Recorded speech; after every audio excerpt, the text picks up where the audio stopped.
What's up guys, welcome to AnimeKouhai. If you'd like to help me out, please hit the like button and subscribe to my channel.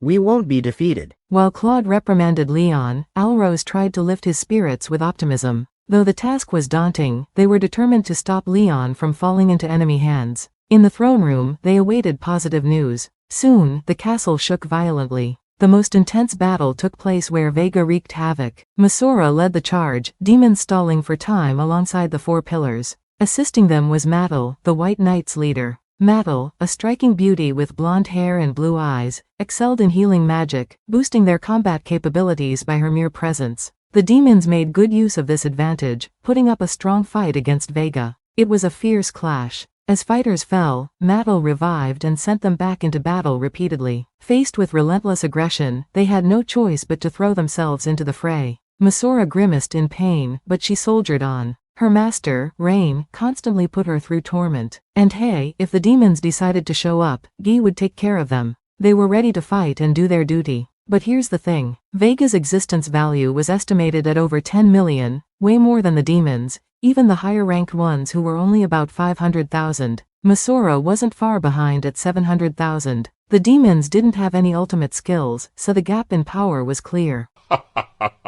You're weak, weaker than weak. Oh wait, no, I'm just too strong. Way too strong. Hate to break it to you, but you're too weak to even think about challenging me. You'll be suffering for a long time. Embrace your weakness. They had no choice but to handle Vega's abusiveness calmly, stomping on the demon's pride. No, that was their strategy against Vega. They were good at reading emotions and were using Vega's nature to their advantage. By letting Vega go berserk, they could keep things in a stalemate. While Arios was battling Vega fiercely, the atmosphere around Arios was tense. I can kill as much as I want. This power is incredible. Lost in the violence, Arios was raging like he had lost his sanity as a human. Arios wielded the ultimate enchantment, Punishment King Sandalphon, in the form of a pistol that could fire endlessly. In his other hand, he held a bastard sword crafted by Orlia's multiple weapons. These weapons were more powerful than standard mythical grade weapons. With these weapons, Arios was able to overwhelm the knights. He resembled Lieutenant Kondu, but this imitation was driven by an admiration that Arios himself wouldn't acknowledge. The leader of the Blue Knights, Oxian, and his partner Khan joined forces to take on Arios. They couldn't match Arios in weaponry, but luckily, their skills were on par. Khan used his magic to hinder Arios, while Oxian used his exceptional swordsmanship to confront him. Oxian's proficiency in auxiliary magic was crucial. The strength and durability of his sword were bolstered by the layers of magic from Khan and Oxian. Despite their efforts, victory seemed nearly impossible. Oxian, a pragmatic noble, knew that defeating an opponent who couldn't be harmed by direct hits was a long shot. He aimed to prolong the battle to protect his beloved Leon. The intense battle had only just begun. Red Knight Fran and Yellow Knight Kazona, commanders of the Red and Yellow Knights, squared off against Orlia. Fran, a robust, auburn-skinned beauty, was lightly armed and focused on offense. Kazona, despite her small stature, donned heavy armor and exuded a cheerful demeanor. Fortunately, Orlia lacked fighting spirit. She wasn't as reckless with her abilities compared to Vega and Arios. Fran and Orlia, on the other hand, were a terrible combination. Orlia's shield easily countered all of her magical attacks. Orlia decided to try out her multiple weapons skill, creating different weapons for Arios, Mai, and herself. Arios received a bastard sword, Mai got a crescent bow, and Orlia armed herself with a morning star and tower shield. This allowed her to assess both her offensive and defensive skills. Orlia's unique abilities certainly played a key role in saving Vega and Arios. By using them as test subjects, she steadily grew accustomed to the weapons created through her ultimate enchantment. Mai found herself on the battlefield but felt out of place, questioning the purpose of the fight. Yet, defying Michael was out of the question. Even her trusted ally Yuki sided with Michael, making it impossible for her to win against him. Though she hesitated to attack knights unrelated to her vendetta, she chose to remain on the sidelines. Had she actively engaged in combat, the angels might have gained the upper hand long ago, yet she refrained. If things persist like this, everyone will suffer. But what can I do? Yuki, tell me. Mai struggled to find a solution, feeling lost and indecisive. Meanwhile, Guy and his group moved to confront Velzard, but a blizzard raged outside the castle, a result of Velzard's actions.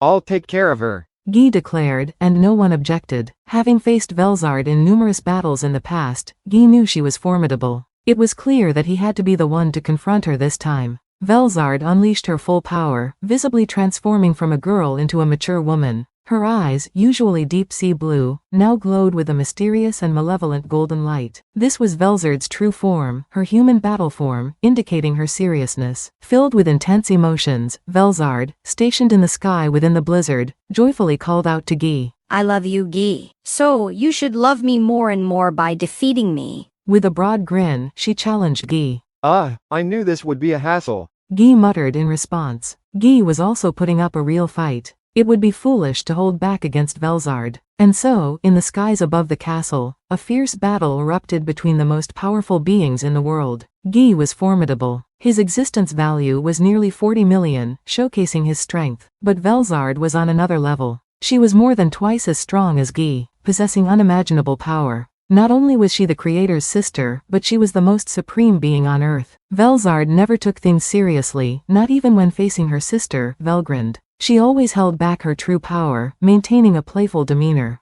Even when she defeated Veldora, it was done with a nonchalant strike. This highlighted her energy-efficient attacks. The only time she treated a battle seriously was when facing Guy. Guy could match her only due to his exceptional combat skills. Moreover, he made an effort to minimize damage to the surroundings, showcasing Guy Crimson's formidable nature. The battle always ended in a stalemate, until Guy realized she wasn't being controlled, rather, she seemed to abide by Velzard's wishes willingly. Velzard appeared content. It was a familiar expression seen only in the heat of battle. Rather than a positive development, this realization was disappointing. Years of suppressed desires were now unleashed due to Feldway and others. The relationship wouldn't improve unless Velzard had a change of heart. Releasing her from control wouldn't suffice, as she wasn't under any external manipulation. Guy had no choice but to stay by her side until she was satisfied. Seriously, this guy. Guy muttered under his breath, unafraid, as he boldly faced Velzard with a hint of amusement.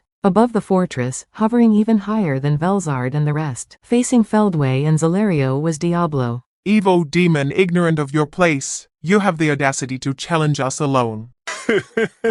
You warned me to be ready the next time we meet, but are you up for some fun today? Damn it, I don't have time to waste on your type. Zalario, you deal with him. Feldway opted out of a confrontation with Diablo. Diablo was a troublesome presence. Aware of this, Feldway hesitated to engage. Without a word, Feldway departed from the fortress. Diablo contemplated intervening, but Zalario wasn't having it. He was irritated at being ordered around, and honestly, he wanted to decline. Yet, since it was a directive from his superior, Zalario begrudgingly accepted the situation. It's unavoidable. Now that you bear the name Diablo, let's see how formidable you've grown. And so, the clash began. Despite his reluctance, Zalario remained confident. Freshly reincarnated, his physical condition was optimal. It had been a while since he had truly exerted himself, but he was unwavering, boosting Zalario's morale. Dark 8 palms. Zalario took the lead. A straightforward technique involving channeling magical energy into the palm, but its might was boundless. 8 energy projectiles were aimed at Diablo.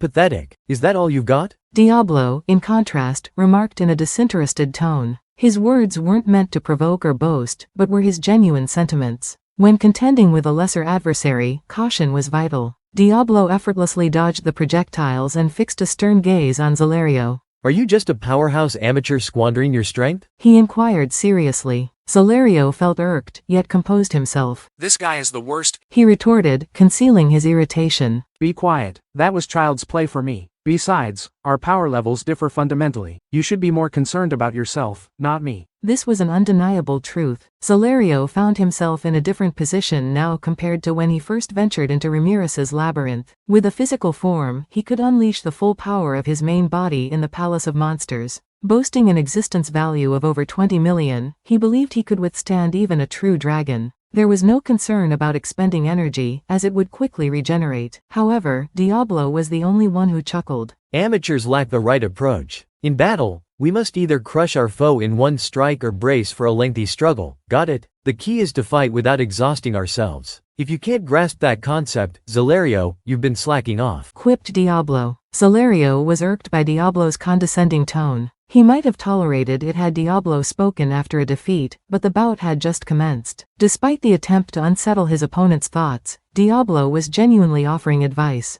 Understanding this agitated Zalario even more. Enough. Your advice is irrelevant to me, so keep quiet. I've been facing insectors head-on, the demon's natural foes. You, who have lived a cushy life on the surface, are no match for me now. Retorted Zalario. Quite impressive. I, too, have clashed fiercely with Zijin Dono. Zijin Dono, an insect like Majin, is formidable. Endowed with Rimuru-sama's cells, he has few weak spots. Even for me, he's a tough opponent. Remarked Diablo. Diablo had limited his attacks to non-Rimuru cell parts as a personal rule. This restriction also hindered the demon girls from defeating Zijin. That's a story for another time. No matter how much I train on this soft terrain. Zalario began before a sudden realization struck him. Though unfamiliar initially, the name Zijin triggered a memory. Dino had deemed Zijin troublesome, and even Zelanus had taken interest in him. If Zalario had been battling against such a formidable foe instead of training. I see, it appears it's not the time for games. Zalario became determined. The impending clash between Diablo and Zalario was on the horizon. That's it for this video, guys. Thank you for always watching my videos and supporting my channel. A big thanks to the AnimeKouhai patrons who made this video possible. Jared Bressler, Chad Vota, Nate, Havox, Speed Saber, Curtis Loban, Judah Herrera, Justa Guy, Miss L.W. Hernandez, Jason Martin, Zach Rossan, Jarius Ladek, Ray Perez, Donald Williams, Moab A, Day of Light, John M, Godman Gaming, Markithian Tidwell, Adrian, Kumo, Sankes Chelu, T. Bush, John L, Edgar Fuentes, JV, Thomas, J, Christ, Joshua Cousins, Vethelny, Khaled, Christian Deshazer, Cal Robs, Divine C. Harris, Panda Cats, DeAndre Nance, Monty Boy 98, D-Man, Ruben, Yuki Iki, Gray, Kamal Ebanks, Isaac, Koala King 93, Paul DeGrassi, Little 95, Quilly Buckner, Zephyros, Alver, Normal Defate, L, Gary Miles, Dragon Spawn 666, J. Rule, Liron Sangkap, Lucas Gay, Jason Martin, Ekotski, Foolish Prophets, Ethan Madison, Sky T, Diego Ginoza, Andre Hamilton, Guy Endsley, Simon Rode, Emperor WSA, Mika Espinosa, George Hage, Gobi Lin, Pratik Bandari, Arod Dare, Faiz Mansour, Jackson Early, Smexy, Carl Stephen Bernadal, Gareth Hashimoto, Steven Madison, Homelike Drop, Vastolord, Martin Ramos, Marl Barsha, Hansel Ortega, Karam Faraj, Efrain Hernandez, Luca Gaming WTF, William Locke, Jordan Mersha, Kamal Luke, Spencer Candila, Ian Sikibul, Putate, Thanakorn Lee Sawat, Lamar, KACP9R, Tony, The Harv, Mike Roch, Matthew Abraham, Drayden Yamauchi. Thank you so much for helping out. I'll see you guys in the next video.